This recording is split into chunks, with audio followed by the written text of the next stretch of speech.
آج یہ نصیحت ہے ان لوگوں کے لیے جو شادی کے بعد بیویوں کو چھوڑ کر پردیس چلے جاتے ہیں اور شادیوں کے بعد دوسرے شہروں میں یا مہینوں بیوی کو نہیں پوچھتے۔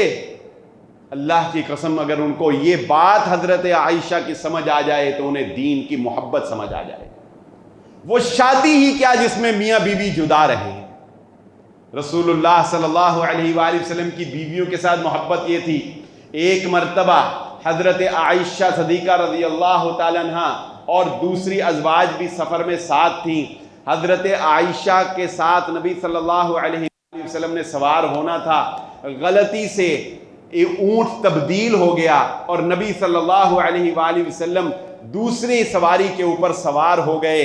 تو حضرت عائشہ فرماتی ہیں کہ اللہ کے نبی صلی اللہ علیہ وآلہ وسلم کی یہ جو اتنی سی جدائی تھی، اس کے بارے میں بھی حضرت عائشہ فرماتی ہیں کہ اللہ مجھے بچھو کاٹ لے یہ گوارا ہے، مگر مجھے محمد الرسول اللہ صلی اللہ علیہ وسلم کی اتنی سی جدائی بھی برداشت نہیں ہے۔